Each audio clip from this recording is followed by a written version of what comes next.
Minasan, sama des. Yokoso, selamat datang di LPK dan SO Duta Mandiri Indonesia. Pada video pembelajaran kali ini, mari kita bersama-sama belajar mengenai bahasa Jepang level dasar part 10. Pola kalimat yang akan kita bahas pada video kali ini sebagai berikut. Pola pertama yaitu pola kalimat arimasu atau imasu. Yang kedua, pola kata benda, tempat, dan partikel ni. Yang ketiga, topik kalimat dan partikel ni. Yang keempat, membahas kata benda posisi. Dan yang terakhir adalah penggunaan partikel ya. Oke, tata bahasa pertama kita akan membahas mengenai arimasu dan imasu. Arimasu dan imasu digunakan untuk menyatakan keberadaan benda atau orang, dan bisa diartikan ada atau memiliki. Sama seperti di materi sebelumnya, arimasu dan imasu adalah kata kerja yang menggunakan partikel ga. Arimasu digunakan untuk menyatakan keberadaan benda mati, sedangkan imasu digunakan untuk menyatakan keberadaan benda hidup seperti orang atau hewan. Oke, kalau begitu kita langsung saja melihat contoh kalimatnya. Kuruma ga arimasu, ada mobil. Ki ga arimasu, ada pohon. Neko ga imasu, ada kucing.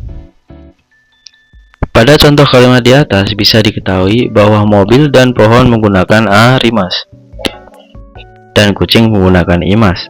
Ada beberapa catatan yang perlu minasan ketahui. Penggunaan imasu tidak bisa dipakai untuk tumbuhan karena imasu digunakan untuk benda yang bergerak dengan sendirinya.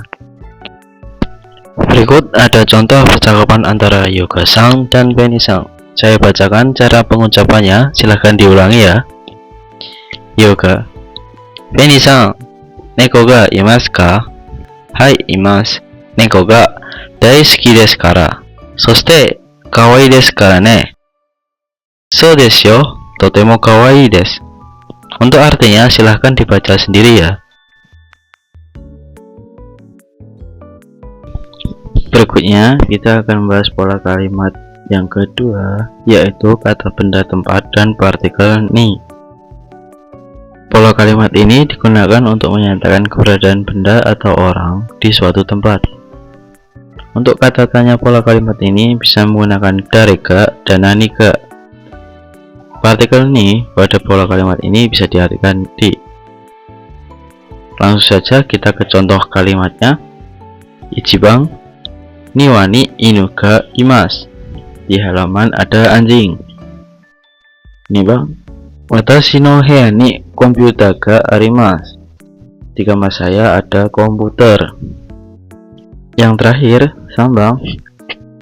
Niwa ni nani ga imasu ka? Di halaman ada apa? Neko ga imasu, ada kucing. Ada catatan untuk pola kalimat ini. Untuk kata tanya menanyakan keberadaan hewan, dia memakai nani, dan dare hanya digunakan untuk manusia saja. Berikut ini contoh percakapan Santo-san dan Isan-san. Saya bacakan cara pengucapannya, silakan diulangi ya. Kyoshitsu ni dare ga imasu ka? Nara-san to Ria-san ga imasu. Tono-san wa sokudo desu. Untuk artinya silahkan dibaca sendiri ya. Oke, kita lanjut ke pola kalimat yang berikutnya, yaitu partikel wa untuk menyatakan topik kalimat dan partikel ni untuk menyatakan keberadaan benda. Pola kalimat ini menyatakan keberadaan benda atau orang di suatu tempat. Kata tanya yang digunakan untuk menanyakan tempat adalah doko ni, yang artinya di mana. Oke, langsung saja kita ke contoh kalimatnya. Tokyo Disneyland wa Chiba ken ni arimasu. Tokyo Disneyland ada di prefektur Chiba. Yamada-san wa doko ni imasu ka? Saudara Yamada ada di mana? Toire ni imasu, ada di toilet. Berikut ini contoh percakapan Ferry-san dan Kimura-san. Saya bacakan cara pengucapannya, silahkan diulangi ya. Fuji-san wa doko ni arimasu ka? Shizuoka ken ni arimasu.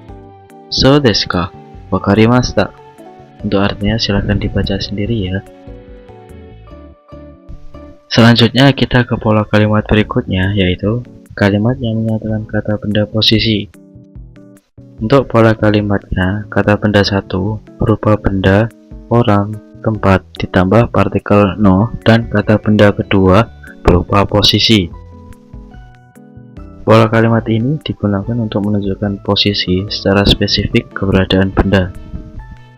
Kata benda posisi yang digunakan antara lain ue yang artinya atas, shita artinya bawah, tonari artinya samping, chikaku artinya dekat, naka artinya dalam, soto artinya luar, aida artinya antara, dan lain-lain. Contoh kalimatnya sebagai berikut. Tsukue no ue ni本があります. Di atas meja ada buku.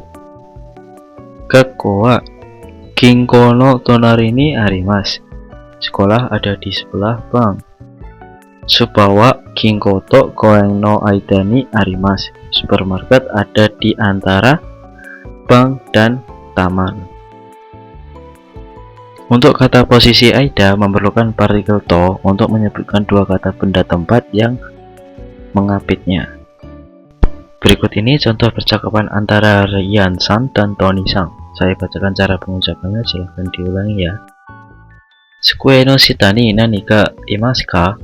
Kawaii neko ga imasu. Neko ga suki desu ne. Untuk artinya silahkan dibaca sendiri ya. Selanjutnya kita ke pola kalimat berikutnya, yaitu partikel ya. Partikel ya hampir sama dengan partikel to yang artinya dan. Bedanya kalau partikel ya digunakan untuk mengambil beberapa kata saja sebagai sampel. Ada kalanya menggunakan kosakata nado untuk menggambarkan dan lain-lain, namun tidak diambil kata nado pun tidak masalah karena memiliki nuansa yang sama. Langsung saja kita ke contoh kalimatnya. Hako no naka ni tekami ya shashin ga arimasu.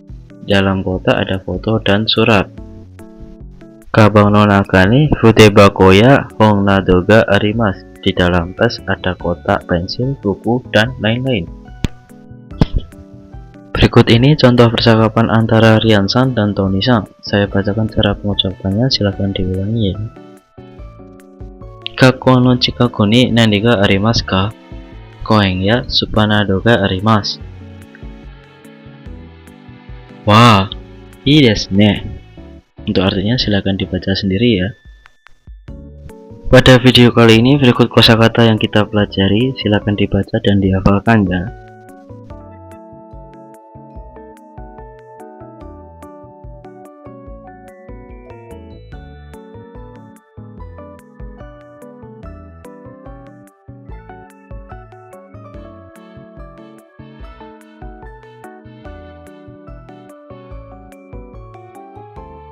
Setelah membahas materi tentang perbedaan kata arimasu dan imasu, partikel ni dan kata benda posisi dan partikel ya, mari kita berlatih bersama-sama agar pemahamannya semakin bagus.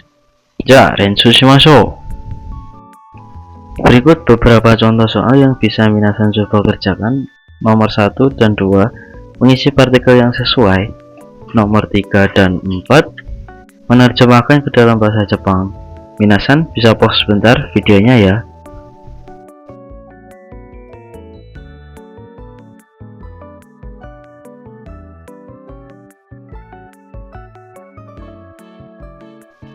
Untuk jawabannya sebagai berikut. Silahkan dicocokkan dengan jawaban minasan ya, apakah betul atau tidak. Kali ini mari kita belajar kanji yang menyatakan arah. Kanji pertama yaitu kanji mae yang artinya depan, konyominya mae dan onyominya zen. Contoh kosakata lainnya adalah zenjitsu yang artinya hari sebelumnya.